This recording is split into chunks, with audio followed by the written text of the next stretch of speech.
Oh man. Oh, it's 5:30, y'all. It's time to kick it off. What's up? What's up? What's up? What's up, Tameka? How was your week this week? My week has been a phenomenal week. It has definitely been one full of growth. I ain't really signed up for that, but I'm here. Really? Yeah. It's been a crazy week this week, man. Like I feel like I've been doing so much with nothing else. No, it's been a pretty busy week, man. Real estate is just crazy right now. I'm just y'all pray for me because I am in the trenches. Okay. Uh, have you seen a decline in attitudes toward the market? Say again. Have you seen a decline in your client's attitude toward the market? I wouldn't say decline. I would say frustration with the interest rates. I think that out here, people are less frustrated with the price and more frustrated with the interest rates. I don't want to take this off too far on a tangent, but yeah, the interest rates is causing a lot of problems and people's ability to have the purchase power to buy houses. So it's creating some issues, especially for me who make money off of real estate. But Okay. anyway, for those of you who don't know who I am, before we go too deep into it, my name is Ronesha Nation, broker owner of Our Nation Realty. Yes, and I am Tameka Hill. I wear many hats. I do a lot of things, and today I'm happy to be here with you all. Yeah, today we're I gonna. do real estate too, but yeah, I'm not a broker yet. I fall up under Renisha. Hey, it's all good, buttermilk. No, but I'm excited to have this conversation today. Today we're going to talk about when do you know when it's time to quit? When do you know when it's time to quit? It's so many different things in our life that we stay in too long. Like we stay at that job for 20 years. Hey, Erica, we stay on that job for 10 extra years, knowing we should have quit 10 years ago. We stay in that relationship 10 extra years. We stay in those organizations, whatever the situation. Folks go to church knowing their spirit ain't been fed for 10 years, but they keep going to that church because their mama went to it. When Woo! do you know that it is time to quit? Tamika, what you think about it? You just said a mouthful, and that's a lot in the bucket, okay? But I will say, I think the best time for you to quit is when you feel it's right for you to. And I don't think it's a one size fits all perspective, but I think what's the statement is, when you get sick and tired, you'll let some things go. Yeah, I believe it, but I also realize. So let's say from my experience, right? Western Trail say passion stops, no longer fun to become more of a choir. Yeah, when it's no longer fun, Good point. we got to take a moment and identify if it's right for us or not, right? I know that there are a lot of things that we do out of obligation. So let's say you got this job. You know this job ain't paying you no money. Well, not enough money. Obviously, you working it because it's paying you something. But this job ain't paying you enough money, and them jokers get on your nerves, right? But you stay there. Why do we stay? That's my question. That's the big question. Why do we stay in situations when we know we need to be out of it? We need to leave. Okay, so let's take it a step further. Okay, because that's a lot in that too. If I know I need to leave a place, right? I don't want to leave because I'm not pushing myself to leave. The person I have to take a look at is me. I might be the reason why I don't see you gonna cause me to be honest this week. I might be the reason I'm not leaving. And I might have tapped into something. I don't want a new job because I don't believe that I can be successful at another job. I don't want a new relationship because I've spent so many years in that relationship that it might be shame and guilt.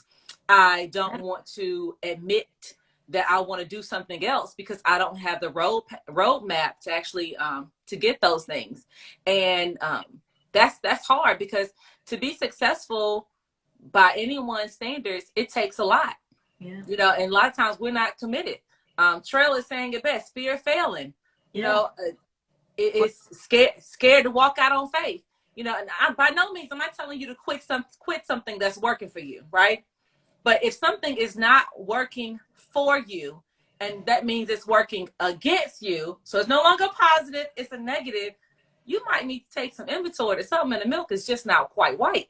And I don't want to drink that. If I'm drinking chocolate milk, that's fine. But if I'm drinking whole milk that came from the cow, it's white. It comes out that color. Yeah. So we need to take a look at that. But it's fear. I mean, if I had to be, I've had to let some things go, and every time I've had to let it go, it has put me through the ringer, because letting it go, yes, it might have been a person or a job or something like that, but I was so lost in the sauce. I didn't, and not being honest with myself. Like, you signed up for, I signed up for this. I'm gonna keep going. I don't want to tell nobody that I'm failing. I don't want nobody to know my story that's going on. I'm so ashamed. And then it turns into bitter. Then it turns into resentment. And then it's like, well, God dang it, I just gotta break free of this. But I haven't had something that I've left that hasn't caused me to be sick, ain't caused me to be stressed the heck out, put me on the verge of just so many things. And I really would like to change that. So when it's time for me to leave, that I can just walk away peacefully. Yes, they saying a word in these comments, girl. Barb said, when everything you do causes you anxiety. Man, I will tell you guys this. My last year of going into the Navy, a lot of people don't know this. Nina knows, my family knows. I would have sickness sometimes walking into the building with some of the stuff that I was going through. My last few years, I felt that I knew I had to go. We kept pushing through, pushing through, pushing through. But sometimes we stay and our health is impacted by some of the thoughts. Portia said we stay because we're comfortable. Yeah, sometimes we are comfortable. You get in some of these relationships, right? And the person paying the bills, and they cheating on you. They about to get you all types of STDs in these streets. Come on, somebody. But we stay because we find some type of comfort in that. It's like, I don't give a. Sometimes you just don't care enough. Or I would even go venture to say your frustration doesn't outweigh that level of comfort that maybe you feel. I was in a situation, and a good friend told me, said, "Well, Tameka," and I was staying, right, just dealing with some, and she was like, "Tameka, it's because you just procrastinating," and that was the hardest thing. I was like, "I'm not procrastinating." I said, "The version of the truth that you know is so much deeper, but I know." And so I'm telling you, I've tolerated and dealt with X, but really I've dealt with A through Z, have it served on the platter to me daily.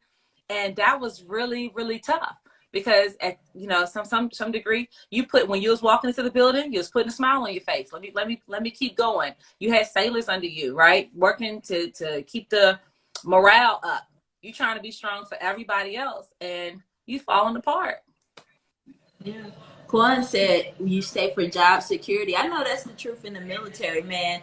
It's so crazy how, and I know I have a lot of military friends, and I'm military, so I'm not trying to be offensive to anybody. I'm just telling my truth.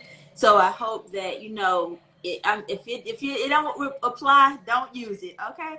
But job security, it's so crazy how the Navy, the organization, some of these large corporations, they make you feel like they draw you in so much because they make you feel like you are part of something way bigger than yourself, and they make you feel like you should die in a way to the organization. Like you have accepted the fact from what they've been beating in your head since day one in boot camp. You have accepted the fact that this job is more important than my kids. This job is more important than when my mama got sick. This job is more important than me going to the medical when I needed to go, because I know I needed to get work done. I know people leave the Navy and their relationship is, they don't even know who they are because they never got to define who they were before they joined this organization. And they get into this let's talk about, like, not even just the military. Let's talk about being in big corporations like Coke or Nike or whatever these organizations are. Sometimes people get in there and they just lose themselves, and they obtain the identity of whatever this organization is, and you get so caught up in believing that you look back at yourself and you're like, who am I, and why did I kill myself, kill my family to be a part of this? And that brings me to my next question. Why do people have such a yearning desire to be a part of something? Kids to get their asses beat to get jumped into a game. Yes. We go through hazing so that we can be a part of these sororities and fraternities.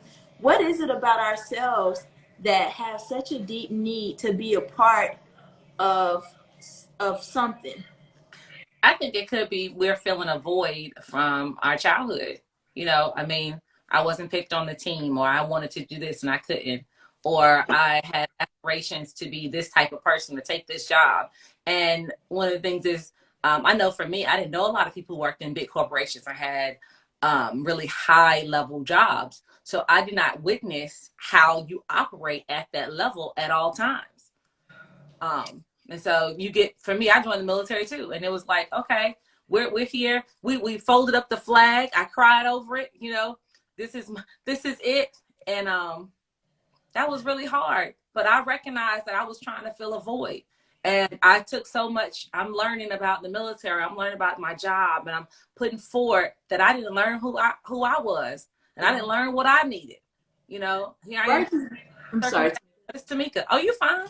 You know, Righteous Black Queen said something I thought it was pretty, is amazing. She said that that's the strong black woman within us, not wanting to fail or let someone down, and will put our peace of mind at risk. I feel so connected to what you just said, and I say that because I do feel like we put a lot of burden on ourselves to feel like we have to, you know. And I say that like I just blame the organization a lot on how they condition us to think, but in a way we're conditioned to think this way as a kid. You can't be the worst, you can't fail, you can't look crazy because people are looking at you. You're the only black girl in the class, you got to do it this way, you got to do it that way, you got to hold this person down. And then on top of that, you know, you go to church, you can't get divorced even though you getting your ass beat every Thursday, Friday, and Saturday night. You can't do this because because you are connected to something, but also I feel like she said some of that's been brought into us since we were beat into us since we were kids. Beat might not have been the right word, but no. I would agree with you that some of it is. I'll take it a step further. I have some friends of different races, right? And when we share stories, their stories sound just like mine. They just in another country. I was like, dang, here it is. I thought that it was only me. It was only my people. Oh, you got an issue too. It's just not translated the same way. If you're in India, it's 1 billion people in India in one place, right? How are you seen?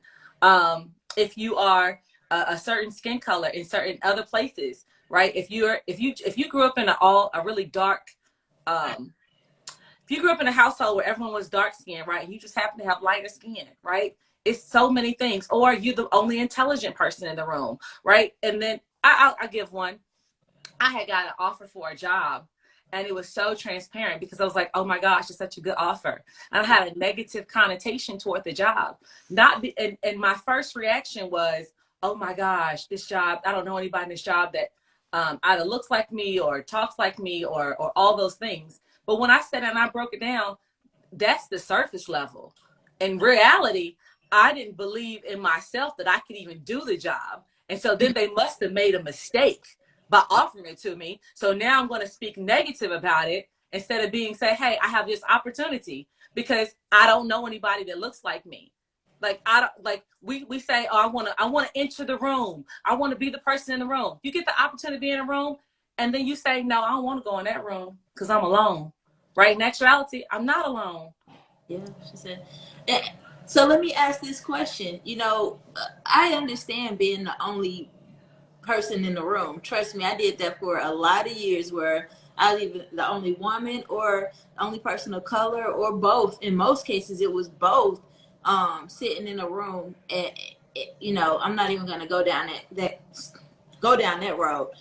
But I will ask this question. We talked about wanting to be associated with something. So let's say you start this job and you know that you are the only person in the room that look and feel like you. Does it make you more comfortable when you do have people in that room that you can identify with on different levels? You say no? No, because For sure, you feel inadequate or like we don't deserve to be in the room. What's in my brain, I have to depend on me, right? Mm-hmm. If I'm dependent on my neighbor, that's saying that I was inadequate already. And now I'm looking for them to make me whole. and I shouldn't look for others to make me whole in that position. I should study and show myself approved. You know, So I've been the only person in the room and had to, and I'll say it wasn't, I didn't feel inadequate. I felt frustrated most of the time. Like most of the time when a lot of the times I would leave that room having to have the conversations that I had to have the arguments that I had to have, whether it was just me trying to define something that was in line with my expertise, I would feel like I had to battle 10 times harder than somebody that could connect to that person. So I will say, for me, being in that situation for so many years, I do want to feel connected and have that type of connection with the people who I work with on a regular basis. I'm not saying I can't work with people from any different type of nationality, but when I walk into that room, I do want to feel that connection. I do. I don't want to be in those battles. Some people seek those opportunities, and I'll be glad. I was blessed to have them because it was an experience for me. But now, after having that experience and being in that situation for so long, I want something where I can go in, I can laugh with people, I can make a joke, and I can talk about, say, a line on a Martin TV show, any one of the episodes, and that person go laugh because they understand what the hell I'm talking about. I can say a line out of the movie Friday, and that person go come in and finish the, statement with me because we have that connection. I feel like I want that now. And, after not having it for so long, like it's something that I want. So I, just said that because we kind of was on no, I different. get that. I'm gonna tell you straight up. I'm a nerd. You know Mm-hmm. that. Yeah. I'm a nerd. I love books. I'm Discovery Channel. That's my life, right? Mm-hmm. And so sometimes when I'm in an element of certain groups, I don't necessarily fit in because I don't know the movie lyrics. Mm-hmm. I don't know the song. My mama played gospel and the blues. If you thought you was getting something off 95.5, girl, no, you don't know nothing. You was looking at somebody else like, oh, we in the same neighborhood. But clearly we do not have the same household. So I just have not had that. And I don't think, and the negative part about that is, to flip it, you do desire to be with like-minded people, right? But like-minded people is not always rooted in culture. Sometimes like-minded people is rooted in, we can agree, right? Mm-hmm. That you're not, I can agree with kindness, right? I can agree that you can teach me something and I can teach you something. So, yes, I'm I glad. love the Discovery Channel. Thank you. I bet you she know who David Attenborough is. See? Who is M5 Toya? I think that person's name is probably Toya, huh? I don't know the name exactly, but Toya said not always. A lot of the times, the people that look like me are the most critical. Yeah, and you know what, Toya? I say this too because I've seen this situation where sometimes we have one or two in a room and everybody's trying to get to the top of that. Oh, okay. Hey, girl. Everybody trying to get to the top of that line, and it's kind of like the crabs in the barrel syndrome where we pull each other down instead of elevate each other. I don't understand why we do that. But I have seen that, and I'm not saying it's like people feel like it can only be one. They only go pick one black person. They only go pick one woman. I promise to God, this is true story. About 11 years ago, I was talking to my wife, and we were both thinking about applying for officer. And one of the thoughts I said to her was, they probably only go pick one officer. Like, it's crazy just thinking about that. I'm gonna read some of the comments. She said it's not always, because a lot of times people look like are the most critical. It's sad because a lot of times we feel we have to be in competition. Yes. Barb said so true. Hell yeah, my girl Carlina trying to say she loved the Discovery Channel. Yes, so true. Yes, what Toya said. Crabs, honey, crabs. We do it more than any other race, man. That's crazy. Why do we do that to each other? I'll get a story, right? And I was so proud of my daughter. We went to back to school night, right? And we went to school and she described her teachers without describing race. And I thought that was so remarkable. Because when I got to school, I had no idea that her teacher, Profe Baker, was a black woman. I had no idea that the person that was teaching her social studies about the three branches of government was was a Black man. I had no idea that her science teacher has a background in neurology and brain science. I did not know that. And she failed to mention any of that. And I so appreciated that, because I don't want to prepare her to be the only Black person. I want to prepare her to be the right person for the job. And where she goes, she occupies a territory that is set for her. And if it's not for her, then she needs to walk away and have the ability to do that, whether she is the only or one of 100. Yeah. So, but I appreciate the race has played a sure enough factor. But when we talk about quitting, I met this guy on my job, and he was so upset for 2 weeks. And I was like, "You quitting?" He was like, "Yes, Tameka." And he was like, "I've been coming to this job for 2 weeks, and I decided if I go anywhere for 2 weeks that I don't like it, I don't stay." And I had to go home and question. I was like, I've been somewhere for 2 weeks. I've been somewhere for years and stayed. And he has decided he has a 14-day policy rule, like he work at Burlington and not taking returns. I was just in shock. So, how did he get that? I don't know, but I was grateful to hear it, because it helped shape my perspective. I'm holding on to something. So the earlier question that we asked was the main question is, when do we get to the point of quitting? I knew people that quit the military because of 7 years because it was best for them. But there are people, and I'm pretty sure not just people, some of us that's on this call right now have decided to stay in situations. And a lot of it, people said out of comfort, out of this, out of that, out of fear. I think the fear drives a lot of it. But let me ask a question particularly. You've been in a situation that you knew that you needed to get out of. Why did you choose to stay? And I'm not saying it directly to you, Tameka. I'm saying it to everybody. This generation don't sit up. Portia, they get the hell on. We was talking about this. Let me ask my question. I'm gonna go back to that because I want to hear from y'all. Why did you choose to stay in that relationship when you knew you should have left? And Trust says she left. And while you guys are talking or telling y'all testimony, because I hope y'all are, because I want to hear it. Portia says so. We was talking about this Generation X. They will change jobs every 2 or 3 years. Once they get a new job, they move. They go somewhere, and they're gonna be making a lot more money, or they going for a lot better terms. But us, what is it? What generation we in? We Generation X. So I meant to say the millennial generation. Yeah. Why do we stay? Do we feel like this requirement for urgency to I'm sorry, loyalty? Do we feel like a requirement for loyalty to stay at these jobs longer than we have to, or stay in these situations? I mean, I haven't stayed in a job for so long that if I look at the military, right, I decided it was best for me, right? So just walk away.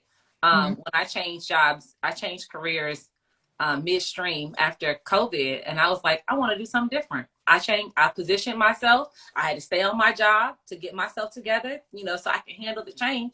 I did that. If it worked, great. If it don't work, it's still great. I got the opportunity, but gotta walk away when it's not for you. Barb said she got the hell on. She said she would rather be single. I feel you, Barb. Life is short, Life short. Charity said we stay in relationships because we hoping they change, or we bank on their potential. Man, potential is some. I'm not gonna keep cussing because I'm trying to change, but potential is some bull s, right? Potential is some bull s. We'll hold on to some potential. Like we've seen them in the first 2 weeks of that relationship. They was bringing flowers. They was being very patient and diligent when we was making love. They was coming home at a decent hour of the night and being respectful. But then by a couple months into it, they stopped doing it. But we knew that they had the capability of being better. So we stayed. And then the joker just kept cheating and kept doing stuff. Yes, potential to kick your butt. Huh? I had a lady tell me I was complaining about something. She was like, Tameka, you knew. I was like, girl, I didn't know that. She said, yes, you did. You knew. You knew so much you didn't look for nothing. Because you knew. And I was like, no, I didn't know. She said, yes, you did. She would not let it go. And the truth of the matter is I did know. We know. Ain't no way in hell you can sleep with somebody every night and not know that they are. I mean, okay, I mean, unless you were just so caught up in your own anything. stuff. Unless you are so caught up in your own world and your own stuff that you just choose to turn a blind eye to reality. And let's keep it real. Some of us don't give a damn. Like, some of us don't care. I'm talking about relationships. Go on out and cheat, honey. I don't care. Come back and pay these bills. I'm just go act like I didn't know. I'm happier that way. Like, I'm good with it. Let me read some of these comments we asked for. She said she left her and her daughter. Be honest, I'm staying in the relationship, the military. To be honest, I'm staying in the military out of comfort and money. It's a safety net because it's giving me something I wouldn't have gotten being from Wisconsin. Yes, but I would ask this question, and I stayed for 20. I knew I had my goal. That was the reason why I stayed. Is there a goal for you? Like, do you have a goal? Because one thing I know is that, they go get it all out of you. Make sure that you're getting it all out of them. Portia said, I think we're conditioned to stay. Oh, yes, that loyalty thing. At least my generation, we hear that you should retire from that company because it's, yes. When I first joined the Navy, I was thinking about getting out after 5 years, and my mom was like, "Nah, Nisha, you need to retire. If you retire, you go have X, Y, Z, and da da da da." So I gave 15 more years than I wanted to, out of fear that was, put into me, instilled, and just the idea that I can't. But then I have friends, probably friends that's on here right now, who are making way more money than I made, who have way more stability in their family lives and their relationships than I have, doing the same job that I was doing. Yeah, so it's like we're scared, but Generation X, they like, hell no, I'm gone. I got the potential. Forget your potential to treat me better or pay me more. I'm the one with the potential. I'm getting the hell on because they paying me more money, or they giving me better hours, or they're paying for my student loans, or whatever that situation is. My T said, I ain't got time for potential. I feel you. Yeah. Huh? Thing line. Charity said, yeah, best foot forward on the first few months. Yeah. They come, Charity, they come with it on them. Me and Nina call it week one love. They come with it on week one. Week one can last a few weeks, a few months, whatever. We call it P days. In boot camp, we had the P days where everything just, you figuring like life. But yeah, that's how they come on them first couple of weeks, trying to get this retirement. I ain't mad at it, Erica. That's why I stay. When you get to that point where you there, it's like, I might as well get this check, honey. Listening to old people, they'll have you messed up for sure. Yes, the safety net the Navy has given me worth the BS, and I'm going through. So one more tour after I get my master's. Yeah, and I think that's the ticket right there, right? When you balance it out, okay, maybe it ain't time to quit because it hasn't exceeded the level of BS that you feel like you can get on the flip side.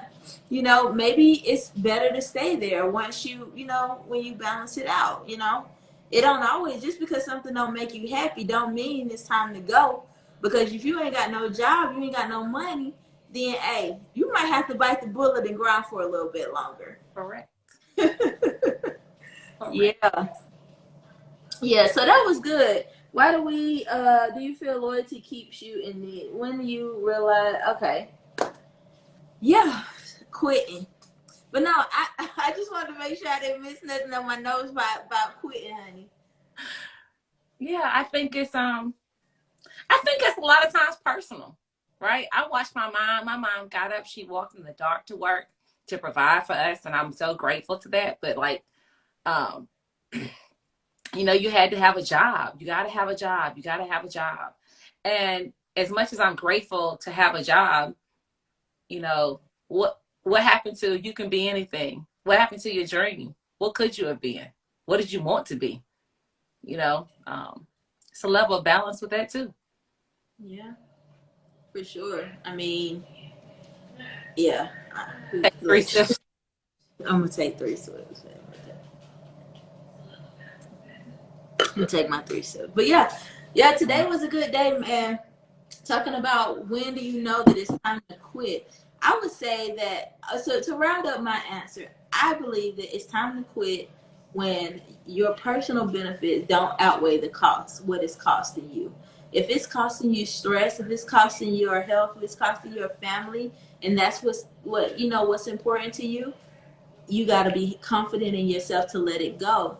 And the idea that having those that network of people, maybe you don't have that network at work, maybe you have a network in a certain organization, but that network could give you the comfort that should give you the comfort that you need to be able to make those changes. And if your network ain't doing that for you, then you might need to identify your network and determine if that's the right network that you need to be in.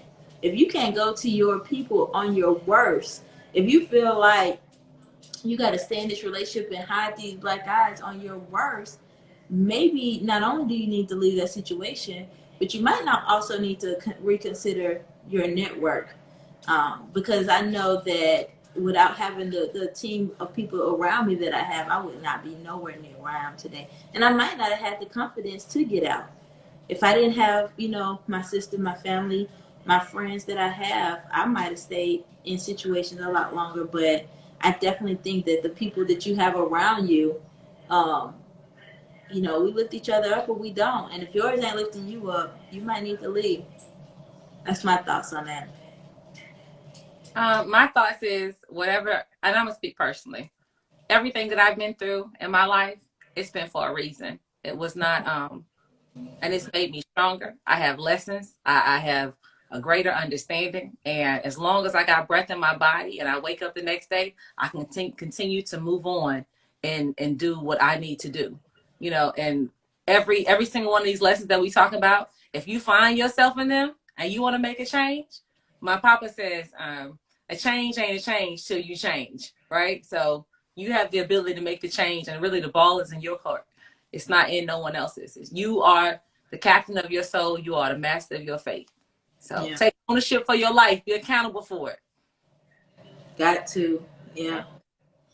Next week is Bring a Friend Week to the WineDown. We're gonna do it like they do at church.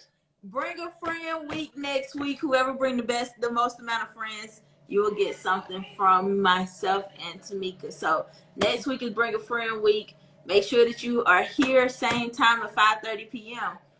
For anybody who is interested in why I am frustrated in life. Hold on. Why is my friend downstairs? What you say? Next week is Bring a Friend Week to the WineDown. Don't judge me. You just bring a friend, okay? Bring a Friend Week is next week to the WineDown. Please invite your friend. Have a good time. Bring your wine to the WineDown. But water. okay, Just go. Or your coffee or water, okay? Oh, because you're going to be gone. I'm going to win. I hope you do, sir. We got to get this membership up. Hey, because we going national. I'm going to let y'all know. And I'm done with the question of the week. Feel free to stay just to talk crap. But we going national on the WineDown. And when we go, everybody who here today, I already know who here. And I already know who been here on my team. Y'all getting in free. It don't matter wherever we at. Y'all get in free. Whoever got the most friends next week, y'all go get something. I see. Look, I put a challenge on my on my Facebook last week, and I gotta mail this off to LaShonda Hughes. So I'm gonna mail that to her. I'm a woman of my word. If I said we go give you a gift, we go give you a gift. Angel ain't gonna have no Angel ain't gonna have no gift because she ain't gonna have no friends. You can still invite people just because you ain't here. Don't be that way. But thank y'all for coming tonight. I had a good time. How about you, Tameka? Always a pleasure. It's good company. I ain't gonna lie, I'm having so much fun on the WineDowns, man. I look forward to every Wednesday night, just talking smack, seeing y'all, I really enjoy this. I have a good time here. It's something I look forward to every week. And everybody has such a great perspective. Like, even Yes. if you think someone doesn't agree with you, please feel free to share. It's a safe place. Okay. Hey, I may not agree with you, but if it's working for you, by all means, please go continue. crazy. Go Let me crazy. stop you What happened? What was the last thing you said? I said, I do not want to stop anyone's show. I want you to be your best self. So. Yes. Yes. Hey, Dollar, how the twins going? Text me. I want to know about it. Send me some pictures. But yeah. Huh? How old are the babies? Not even one yet. Yeah, they babies. They little bitty babies. I love them too. When they cute, they just Yeah, send me some pictures, Dollar. Hey, did y'all see? I connect with Dollar. I'm not gonna go into that. But anyway, I love y'all, man. Y'all have a good week. I was glad to have this week this another fine wine oh, day down with y'all. for What, all Mom? of I want to say something. I challenge us because right now we're in hashtag Me Too movement and all for women. ESPN aired out gentlemen's dirty laundry, right? In a consensual relationship, and they only talk about the man, and they did not bring up the woman at all. So for the hashtag me moment, right? Is it fair to be one-sided, or should we tell on everybody? And if it's consensual, so think about that. Just look it Oh, up. you gotta tell on everybody, honey. Cause you know what? I absolutely get so frustrated when I'm somewhere or on TV or anywhere and I see a woman hit a man. Like if they punching them in the chest because they mad or they slap them on TV. It's like some people don't even react to that. But I have nephews that I love dearly, and I'd be damned if anybody feel like they're gonna ever be comfortable enough to hit them. And the thing is, they're trained not to hit women. So our guys accept that so much, but why do we feel like it's okay to put our hands on people and vice versa? I have a son. I am not with that. Yeah, your son is my nephew. I ain't with it either, sir. We're not doing that. Bring it But up. That was that's been a good conversational topic in our house. yeah. And then sexual assault, sexual rape. It's all like there are times when men want to say no. Keep your hands to yourself. It is not No, Nick, okay, no, huh? no, Yeah, Nick, and no. I'm not gonna agree with you on no other side. A man. We are people. We all have the right to say hell no. We all have the right to say do not touch me. We all have the right to say I don't want to talk on the phone today. Whatever it is that you feeling, you have the right to feel it. Yes. That's my thought. That's good. Yay! We I ain't support doing that. that. Huh? We I ain't doing support all that. because and I hate it if it's somebody on here that feel like that's okay and it don't hurt as bad or I'm just a woman. But it's only so much that a person can accept, or they should have to. Like, no, just because a man is big don't mean you get to just keep punching them and hitting them. Like, keep your hand.